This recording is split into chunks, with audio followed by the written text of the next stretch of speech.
MPs are about to deliver their verdict on Theresa May's Brexit deal in a series of votes likely to herald one of the most unpredictable and turbulent periods in British parliamentary history. With the Prime Minister heading for defeat, the government has indicated that she might return to the Commons with another version of her agreement. In this bulletin, we'll assess what the vote will mean for Mrs May, the Labour Party and the UK's plans for leaving the European Union. Also tonight, the police commander on the day of the Hillsborough disaster has gone on trial 30 years after 96 Liverpool fans were crushed to death. Security forces in the Kenyan capital Nairobi have surrounded a hotel complex which has been attacked by gunmen. There are reports that several people were killed. The former president of Ivory Coast, Gbagbo, has been acquitted of crimes against humanity by the International Criminal Court. After a month's delay and 5 more days of debate, MPs are preparing to vote on Theresa May's Brexit deal, with defeat for the Prime Minister widely forecast.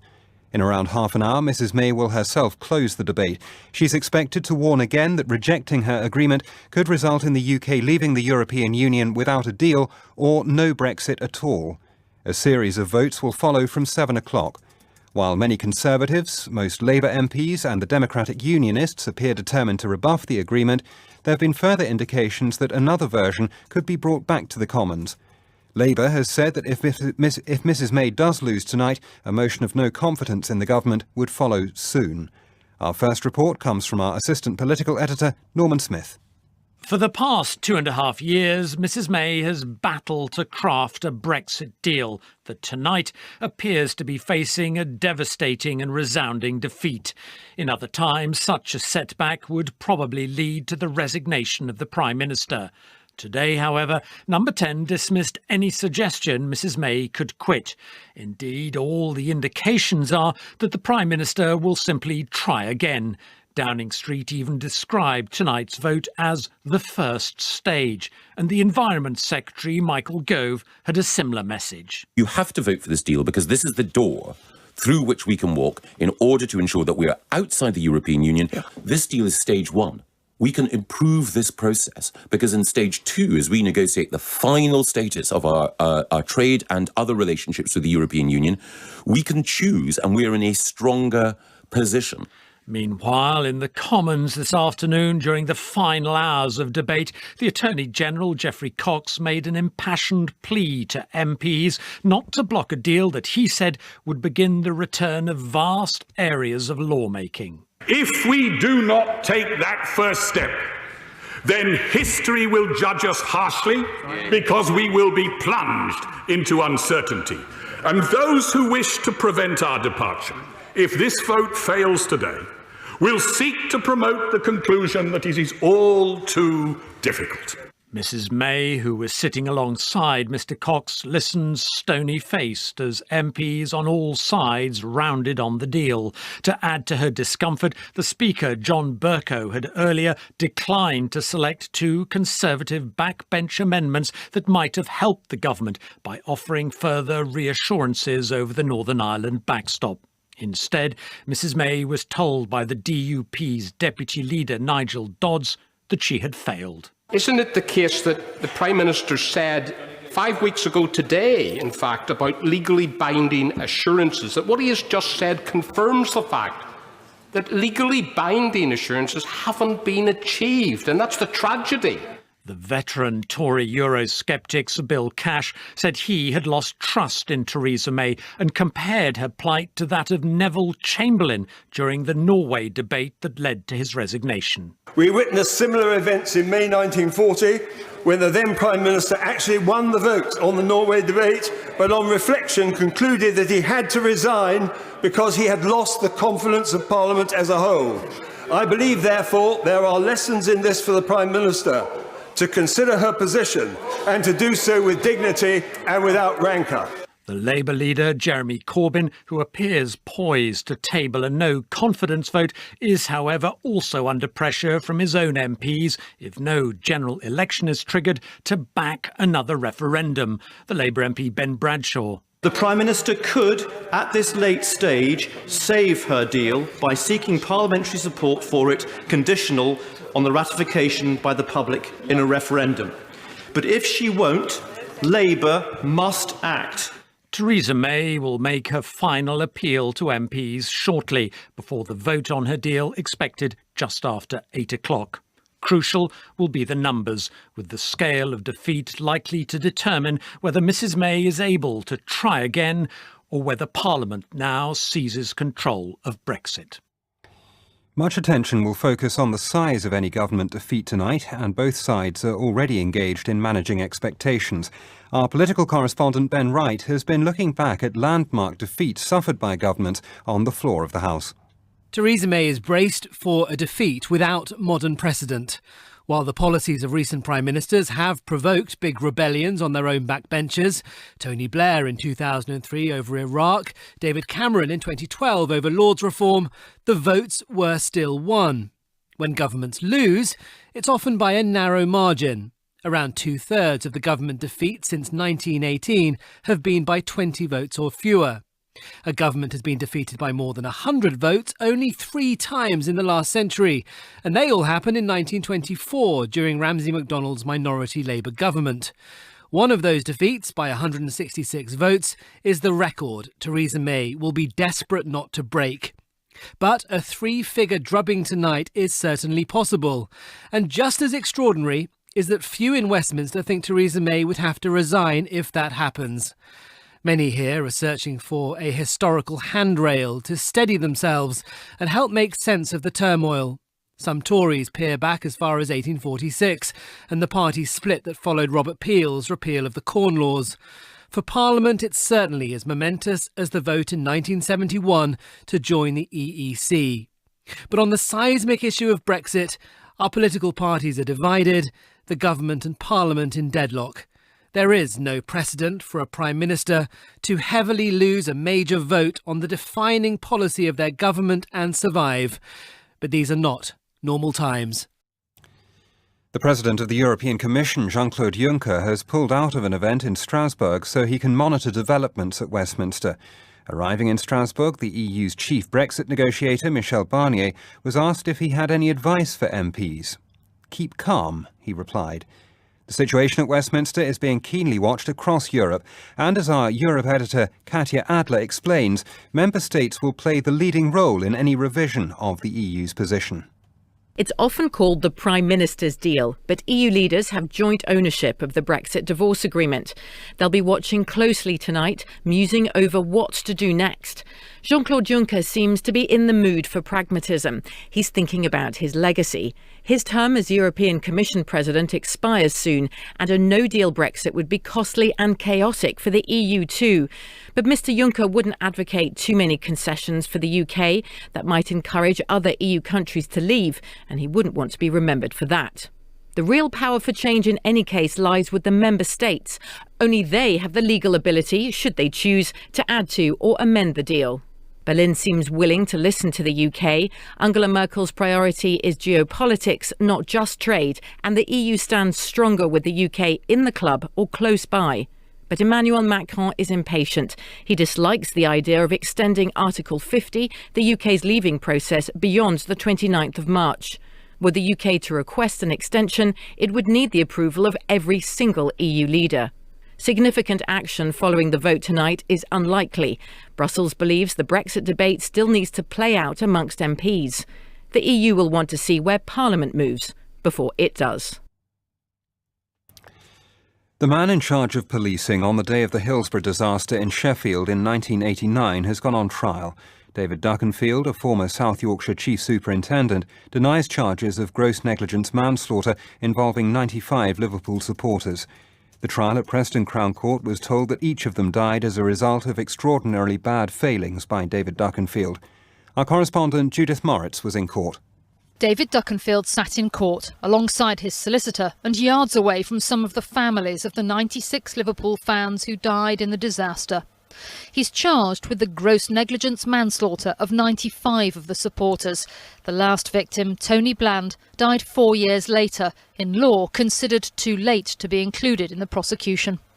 Opening the case, Richard Matthews QC told the jury that David Duckenfield had both an ultimate and a personal responsibility for the policing operation. The court heard the 95 Liverpool fans all died as a result of crushing at the Sheffield ground, and that whilst there may have been an extraordinary series of collective and personal failures on the part of very many, if not all of those who were responsible, Mr Duckenfield's exceptionally bad failings were a substantial cause. It's said that the match commander breached the duty of care which he owed to the fans. The youngest to die was just 10, the oldest 67. The court was silent as all 95 names were read out. Another man is also on trial. Graham McCrell was Sheffield Wednesday's club secretary and safety officer at the Hillsborough ground. He's said to have failed to make safe arrangements for fans to get into the ground and to make contingency plans. Both men deny the charges against them. The trial is expected to last for up to 4 months. Armed men have attacked a luxury hotel complex in the Kenyan capital, Nairobi. A huge security operation is underway after a large explosion and sustained gunfire. Police believe some of the attackers are still inside the compound. Witnesses have described seeing at least 4 bodies. The Somali Islamist group Al-Shabaab has said it was behind the attack. Our correspondent, Mercy Juma, has the latest from Nairobi. A calm afternoon in Nairobi's Riverside area was interrupted by sounds of gunfire and explosions. Flames and black smoke billowed into the sky from the car park of the DusitD2 complex, where several vehicles were on fire. Scores of people fled the compound, some of them injured. Oh God, I was having my lunch in the restaurant because that's where we work. Thank God. We just had blast. We don't know where everyone is. We don't know what's happening. They come shooting, people were scared. Where is it from? If it was second time, people start running helter-skelter. And so far in full combat, shooting at random. Kenyan Police Inspector General Joseph Boynet has confirmed that armed men attacked the complex. We are aware that there still could be some armed criminals still holed up in the building, and our special forces are engaged in that operation to flush them out. The police chief added that several people had been injured but did not reveal the exact number and nature of injuries. Many people have been rescued and led out of the buildings, but there are reports that there could still be people stuck inside the complex. Islamist group Al-Shabaab has claimed responsibility for this attack. The group carried out a mass shooting at the Westgate complex in Nairobi in 2013, in which more than 60 people were killed. The former president of Ivory Coast in West Africa, Laurent Gbagbo, has been cleared of war crimes at the International Criminal Court in The Hague. He was arrested 7 years ago and accused of orchestrating a campaign of violence after elections in 2010, which left 3,000 people dead. As our Africa correspondent Andrew Harding reports, the failure of the case is a blow to the court's credibility. Celebrations for some in the Ivory Coast today. Laurent Gbagbo's supporters welcoming the collapse of their former president's trial. But for the International Criminal Court, this is a humiliation, and by no means the first. The judges didn't even wait for Mr. Gbagbo's long trial to finish before dismissing the prosecution's case. There is no need for the defense to submit further evidence, as the prosecutor has not satisfied the burden of proof in relation to several core constitutive elements of the crimes as charged. And so Mr. Gbagbo joins a growing list of prominent African leaders from Kenya, the Democratic Republic of Congo, Sudan, who've either avoided extradition to the ICC or seen their trials collapse.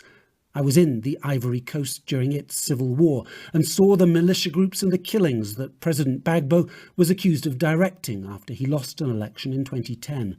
But today's ruling is a reminder of how hard it can be to link powerful men in turbulent countries to specific acts of violence, and to do so beyond reasonable doubt. The court's critics, and there are many now here in Africa, are likely to argue that the ICC, with its poor track record, is no longer fit for purpose. But there are many victims of conflict and supporters of international justice who believe that the ICC still has a vital role to play. The main opposition party in Zimbabwe, the MDC, has accused security forces of shooting 3 people dead during a second day of violent protests about rising fuel prices. Soldiers have been deployed in Zimbabwe's main cities to deal with disturbances. At the weekend, President ordered that prices be doubled to deal with chronic shortages. Donald Trump's nominee for the post of US Attorney General has insisted he'll protect the independence of an inquiry into Russian meddling in the 2016 presidential election, despite previously criticizing Robert Mueller's investigation. William Barr was testifying under oath at a Senate confirmation hearing. Our North America editor John Sopel was watching. William Barr comes across as a no-nonsense, old-school lawyer with firm views that politics mustn't be allowed to interfere with the rule of law, particularly given how divided America is today. The hottest of hot potatoes that he must deal with is the results of the special counsel inquiry on whether there was collusion between the Trump campaign and Russia during the presidential election. In his evidence, Mr. Barr made clear that he wants Robert Mueller's investigation to continue. The President has repeatedly asserted that Mr. Mueller is conflicted, the inquiry is a witch hunt, and that the previous Attorney General, Jeff Sessions, should never have recused himself from overseeing it. Point by point, under questioning from the Judiciary Committee Chairman, Lindsey Graham, Mr. Barr rebutted every one of those details. You say you've known Mueller a long time. Would you say that you understand him to be a fair-minded person? Absolutely. Do you trust him to be fair to the President and the country as a whole? Yes. Do you believe Mr. Mueller would be involved in a witch hunt against anybody? I don't believe Mr. Mueller would be involved in a witch hunt. Do you believe that Attorney General Sessions had a conflict because he worked on the Trump campaign? I think he probably did the right thing recusing himself. Mr. Barr, who is now 68 years old and served as Attorney General during the administration of George H.W. Bush in the early 1990s, is at the end of his career. As such, he'll be his own man at the Department of Justice, and it looks like he's not someone to be pushed around, though doubtless some will try. You're listening to the 6 o'clock news on BBC Radio 4. The main news so far. MPs will begin voting within the next hour on Theresa May's Brexit deal. The police commander on the day of the Hillsborough disaster in 1989 has gone on trial. Still to come? They wrote the score when I was sitting right there. They wrote it just for me. Now, isn't that an honor? Diamonds are a girl's best friend. Carol Channing, one of Broadway's greatest stars, has died.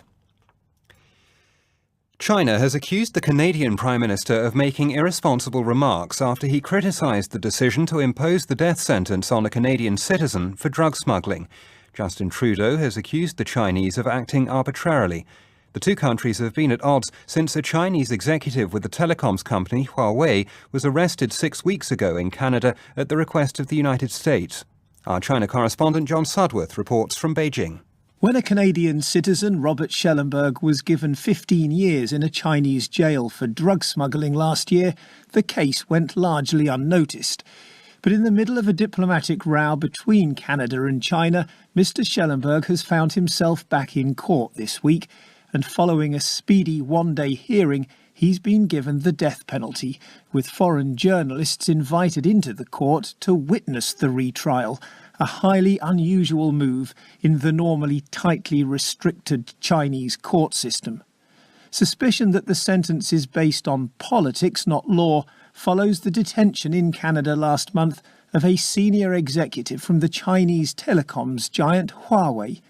Canada has pointed out that it's simply following legal procedure in executing an extradition request from the US, where Meng Wanzhou, the daughter of Huawei's founder, is facing allegations of selling telecoms equipment to Iran in breach of US sanctions. But reacting to criticism from the Canadian Prime Minister over the death penalty decision, a Chinese Foreign Ministry spokesman said Mr. Trudeau should respect China's judicial sovereignty and stop making irresponsible remarks. The French President Emmanuel Macron has launched what he calls a great national debate aimed at identifying the grievances that have led to the Yellow Vest protests in recent weeks. He attended the first of hundreds of town hall meetings expected to be held across the country over the next 2 months. Mr. Macron wants the consultation to shape solutions in areas including taxation, transition to a low-carbon economy and delivery of public services. Our correspondent in Paris, Hugh Schofield, listened to today's debate. Auquel cas, il a notre soutien, on devrait y arriver collectivement et nous allons essayer. Je vous remercie. In a gymnasium in the small Normandy town of Grand-Bourg-Terulde, President Macron was greeted by an assembly of 600 mayors, men and women from the type of unremarkable provincial communities that provide the rank and file of the Yellow Vests. Many of these mayors have already opened up in their town halls registers of grievances, where people come to write down their complaints. Taxation comes top, but also declining public services, the sense of being ignored by the big shots in Paris. Au-delà de celles qui sont écrites, Mr. Macron wants his grand debate to give vent to these frustrations, and he told the mayors that no issues should be off the table. He himself, in his letter to the French published yesterday, suggested a number of questions, but he said the list should not be regarded as definitive. When it came to dealing with the great divides in French society, there should be no taboos. Il ne doit pas y avoir de tabou au moment où on se parle. It's now up to the French people to decide whether and how to contribute. Polls show that between 40 and 50% are willing to take part. The next 2 months will show whether Macron's grand debate is a brave new experiment in participative democracy, allowing a possible way out from the Yellow Vest conflict, or simply what the French call a usine à gaz, a factory for hot air. A coroner has said there were multiple system failures in the care of a 10-year-old girl who died from an asthma attack. Sophie Holman from East London suffered numerous asthma attacks and had frequently been taken to her GP and to hospital, but there was no coordination of her care. Our health correspondent Jane Draper has been following the inquest at Walthamstow Coroner's Court. Sophie Holman died just before Christmas 2017. The inquest heard she'd collapsed in the street as her parents were trying to take her to hospital earlier that day. The coroner, Dr. Shirley Radcliffe, said there'd been a failure by the GP surgery and hospital doctors to grasp the long-term management of Sophie's asthma. Earlier, the inquest heard evidence that along with almost all of the 25 to 30 asthma deaths among UK children each year, Sophie's had been preventable. A GP who's an expert in childhood asthma, Dr. Mark Levy, told the hearing Sophie saw 16 different doctors and 10 different nurses during her life, but no one took an overview.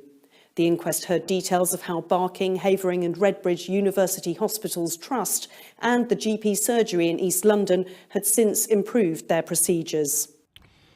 Labour has been fined £12,500 by the Electoral Commission for failing to deliver an accurate and timely record of donations it received ahead of the snap general election in 2017. The fine is the largest of its kind ever issued. A spokesperson for the Labour Party said a genuine administrative error had been to blame.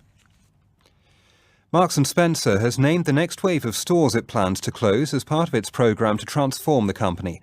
Among the 17 shops included in today's announcement are branches in Huddersfield, Luton and Northwich. Our business correspondent Emma Simpson reports. Marks & Spencer is in the midst of a 5-year plan to shut at least 100 stores. The company says closing shops is never easy, but with sales shifting online, it needs fewer stores in better locations. 30 shops have already gone, with another 8 closures in the pipeline.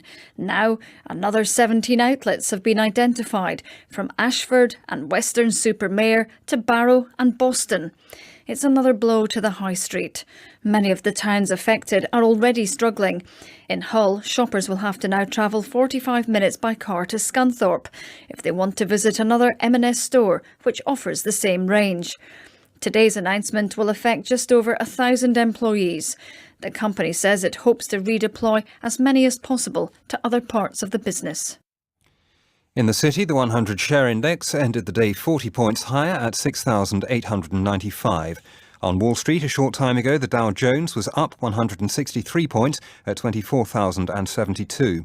On the currency markets, the pound is down 1.4 cents against the dollar at $1.27.6. Against the euro, sterling is down 2/5 of a cent at €1.12, making a euro worth 89.3 pence. Scientists at the Physics Research Centre CERN in Switzerland have announced proposals for a much bigger particle accelerator to replace the Large Hadron Collider. With a working name of the Future Circular Collider, it will cost £20 billion and be almost 10 times more powerful than the current machine. This report from our science correspondent, Palab Ghosh. The Large Hadron Collider is the largest, most powerful particle accelerator in the world, but not large and powerful enough, according to CERN.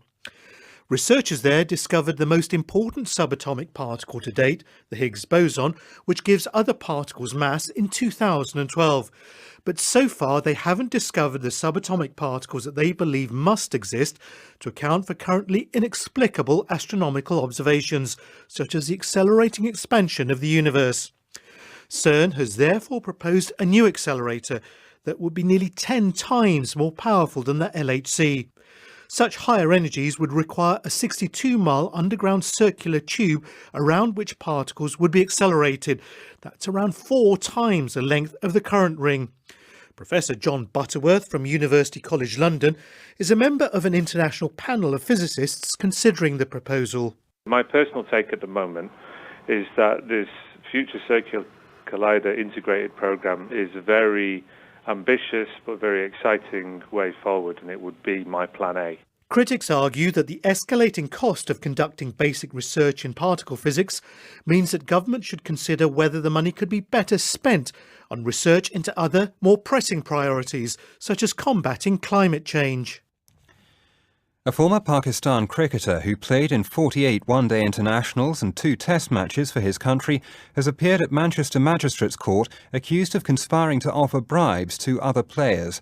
Nasir Jamshid and 2 other men were arrested last February as part of an investigation into alleged spot fixing in tournaments organised by the cricket boards of Pakistan and Bangladesh. All 3 were bailed to appear at Manchester Crown Court next month. Carol Channing, one of Broadway's biggest stars, has died at the age of 97. Renowned for her bright smile, gravelly voice and rapier wit, Carol Channing was a huge hit in the title role of the 1964 musical Hello, Dolly, and won acclaim for her role as the gold digger Lorelei Lee in Gentlemen Prefer Blondes. Our arts correspondent David Silito looks back on the life of a true star of the stage. Hello, Harry, well, hello. With platinum bob and eyes and smile that you could see from the back of the upper circle, Carol Channing didn't so much play the role of Dolly Levi in Hello, Dolly, she owned it. 5,000 performances. It even earned her a place on Richard Nixon's enemies list when it was used as a Democrat campaign song. So the decision to cast Barbra Streisand in the film version was like a bereavement, but she never let it show. On her many chat show appearances, there was always laughter. This her story of her first meeting with the head of the William Morris Talent Agency. There I was, face to face with this great man himself, see. Well, I swung right into my first numbers, a simple ancient Gallic dirge. I remember how Mr. Lastfogel's eyes filled with wonderment as I showed him how the women of the Greek chorus lamented the ravages of war. Amazingly, he signed her, but her big break was the show Gentlemen Prefer Blondes. A kiss on the They wrote the score when I was sitting right there. But diamonds are a girl's best. They wrote it just for me. Now, isn't that an honor? But again, when it came to the film role, she lost out, this time to Marilyn Monroe. When she did finally make it onto the big screen in Thoroughly Modern Millie, she won an Oscar nomination. Girl now, fellas. But her natural home was the stage, especially the role she made her own. The main news again. Theresa May is preparing to wind up the Commons debate on her EU withdrawal deal. MPs will begin voting in just over half an hour. The Prime Minister is widely expected to be defeated, but during the day there have been further indications that the government could return to the Commons with another version of her agreement. Our political editor Laura Koonsberg considers the way ahead. For weeks, Cabinet Ministers have been saying privately they expect Theresa May to try to hold broadly to her compromise. It's not just the government's deal, but the EU's deal. A deal that has the backing of most of the big business groups, and indeed the product of more than 2 years' work. In normal times, a convincing Commons defeat would spell the end. But it's become more and more obvious, and now it's on the record from ministers that Number 10 wants to try to stick with it. It's very unlikely, therefore, that we are about to see a dramatic pivot from the Prime Minister, even if the defeat is a resounding one. There's chatter around the Cabinet that a tweaked plan would include a sunset clause on the controversial backstop, which could be approved by Parliament at some point next week, then be presented back to the European Union. So what's the point of holding this vote at all? You'd be forgiven for asking. Yet at some point, Parliament's view had to be tested and determined, not just discussed. Some in government hope that a defeat today will allow MPs to get their need to express concern out of their system. Then they will, in time, shift to back Theresa May's deal. But that may well be a forlorn hope. Our political editor Laura Koonsberg. BBC News.